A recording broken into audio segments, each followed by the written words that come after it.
All right, back at it. Y'all keep viewing and sharing and commenting. I'm gonna keep doing these. Uh, but I just watched the first season of The End of the Effing World on Netflix. From what I read, I think it came out last year in England, did very well, and then Netflix picked it up in November. So it's very new. I just saw it out of nowhere. It looked really interesting, and decided to watch it. I'm thoroughly enjoying it. In fact, I didn't even know that like there's another season. Like there's a whole season two. I only watched season one, and I just finished watching season one last night. Honestly, I could have been done after that. The way season one was, it's just I'm hoping that season two is as good or a good follow up because season one was fire. I really hope they don't disappoint me in season two. Anyways, thoroughly enjoyed this show. This show had so much depth to it. It had a very specific perspective of teenage kids in England, or just teenagers kind of everywhere in this sense, that perspective. Um, and it had so much like psychological purpose and direction in this. Whereas, so the plot, I guess you could say this is spoilers. Spoiler alert. Spoilers. The plot is about two teenage kids. It's kind of a love story. They're both pretty strange. I could almost say like psychopaths on the low, and it starts off very just gory, kind of Jeffrey.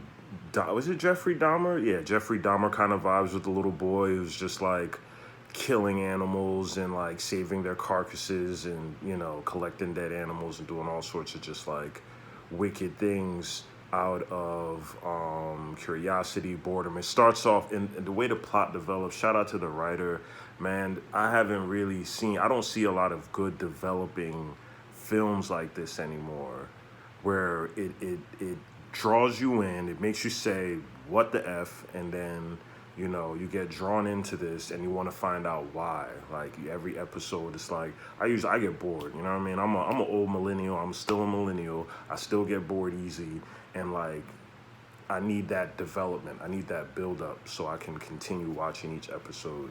And that's what this did perfectly, in my opinion. Season one thus far. So starts off with teenager high school kids in England. Takes place in England, and just shows flashbacks of him killing animals. Uh, his situation. Basically, you understand very early that he lives with his father, so single parent home, and then the girl of interest is introduced. So at first you're like, you don't know who's crazier. It's just like, is James crazier? He's out here killing animals and saving their bodies and whatnot.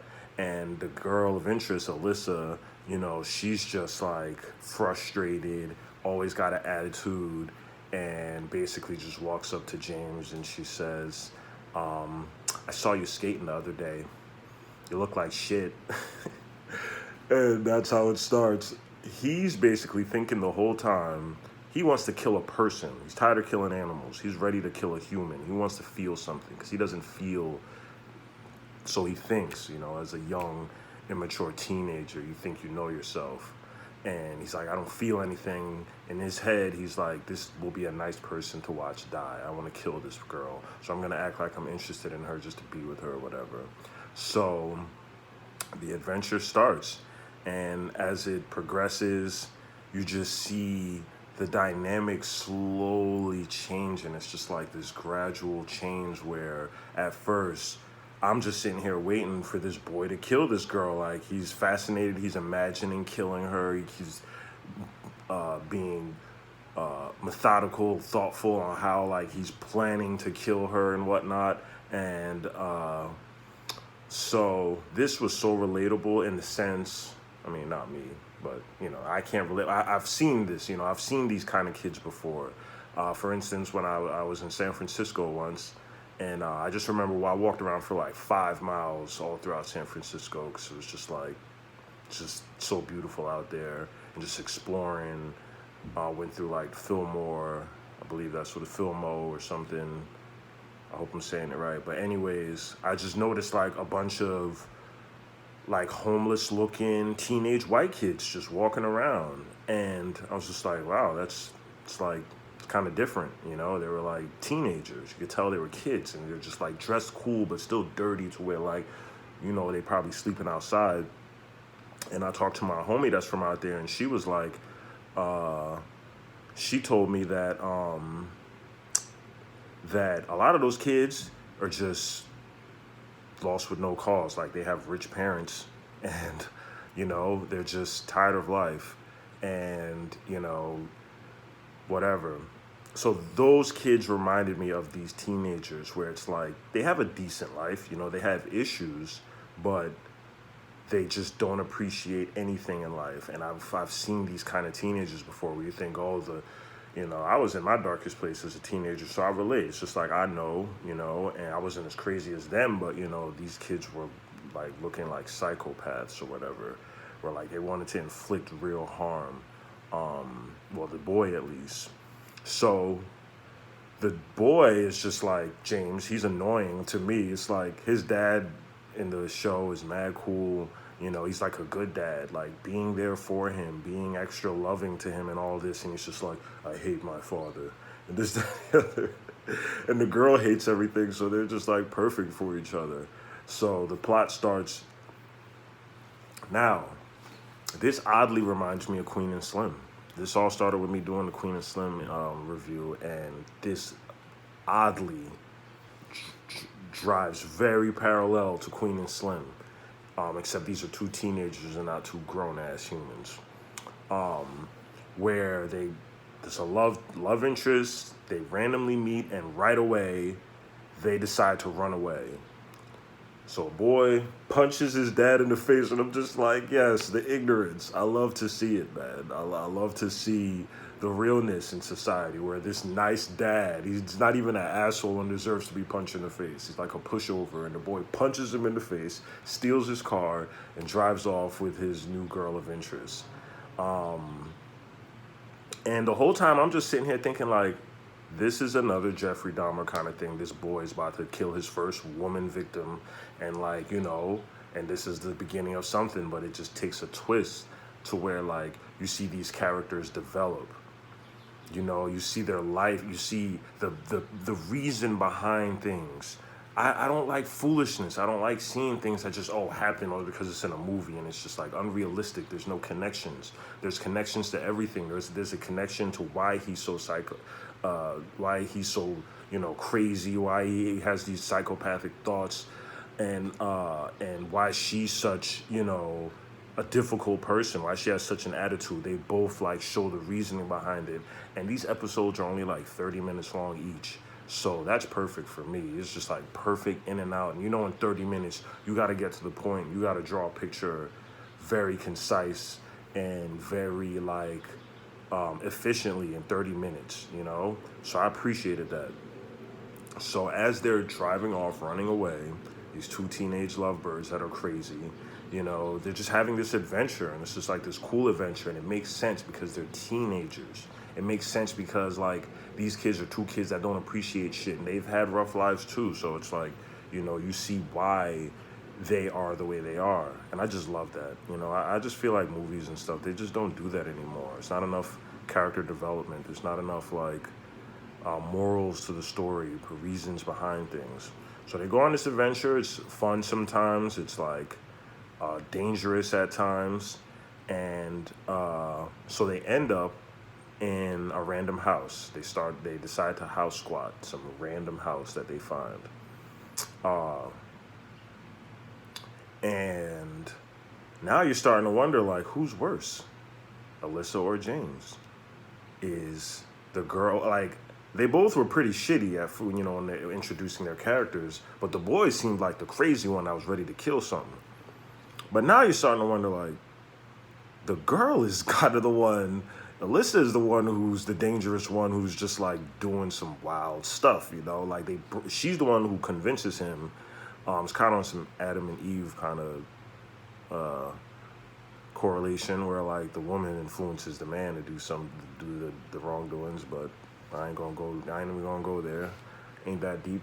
But yeah, like she convinces him to break into this house. They break into this house. They start house squatting. They start squatting or whatever. And a very nice house, very well-off dude. You could tell them they just don't care. I mean, they're teenagers, I mean, you're not going to get charged the full extent of the law as a teenager unless you're black.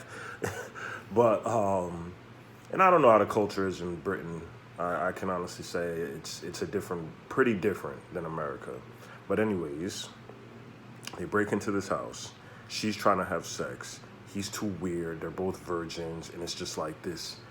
It's sexual tension / like idiotic kids, but so real scenario story, of just bored teenagers, especially today's teenager. I can't even imagine what it's like to experience all the things that y'all experience, and so information overload in the new age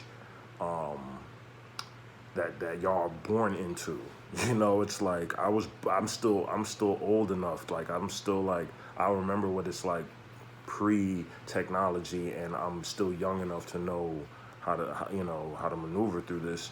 But anyways, they're squatting. The owner of the house comes back in the middle of the night. And they're so awkward, these two characters, which I love. I love that it's like awkward, it's funny, quirky, it's dangerous, it's everything. It's love, it's psychological. I love this show, honestly. Anyways, the owner comes back. This is after James sees pictures that the owner has, basically killing kids, killing like teenagers. And I'm guessing raping girls too. And he has like footage on a camcorder of him like raping women and I guess recording it or whatever. So James kind of knows like this dude is crazy. We should be out soon. But Alyssa is like the boss in this situation. She just has the balls. She's like the leader more so. And they're sleeping. The owner shows up. James, like the quirky idiot that he is, he quotes in there like, I just let things happen sometimes. He slides under the bed trying to hide instead of waking up Alyssa and them hiding or something. He slides under the bed. The owner comes into the room and he notices that someone's broken into his place, and he goes up there with a weapon. Then he sees this little girl, and he's already a rapist. So you already know what time it is. He's trying to rape this girl. He's like, oh, okay. He's playing like the good guy. She's scared because she knows she broke into his house. And then, and the funniest part is that she wanted sex. She was like walking around looking for sex. Almost fucked this random dude. I try not to curse, but whatever. I love it. So anyways, she was looking for sex the night before, and then a rapist shows up the next morning. Fucking, like, the writing, like. So the guy shows up. James is under the bed. She gets scared. And at first, he's just inching his way to her, like getting closer. And then he eventually starts attacking her, grabbing her, holding her down, about to rape her. And he's just like, yo, like, you're in my house, like, whatever, James has a knife on him, the knife that he was going to use to kill Alyssa. He jumps on the bed and stabs this rapist in the neck. And it's just like, and the blood starts pouring all over on Alyssa's face. And then another fucking correlation, like, I don't know what the word is in film where they just like the connection where like James was imagining Alyssa all bloodied up from her own blood, but that ended up being this rapist blood on her, and it's just like they kept doing the flashback and it's supposed to be of him killing her, but it ended up being him killing the person trying to hurt her, and he's just falling in love with her even more. At first he was just putting on this act, but it's just showing that as a teenager, we think we know who we are, we think we know what we want, but as you grow up and you experience things, you realize that this psychopath is just a broken human. he's just a broken human that got to this point. And when you allow certain love to come into his life and you allow new experiences come into their lives, this human snaps into somewhat consciousness. Such a well-written show.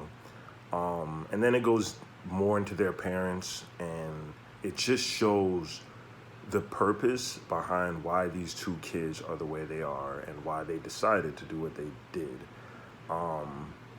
Great show. I recommend it. I don't like these things. I'm not going to go too deep too long unless y'all want me to, and put them in the comments too. Let me know what y'all want from me. But amazing show. And the way it's parallel to Queen and Slim, it bugs me out. Like, I don't know who wrote what first, what relation they have, but this show is like the better version of Queen and Slim. This is, like and it's two different worlds, two different races, two different ages. I get that, but same premise, same story. But Queen and Slim has no purpose. This show has purpose. It's well written and concise.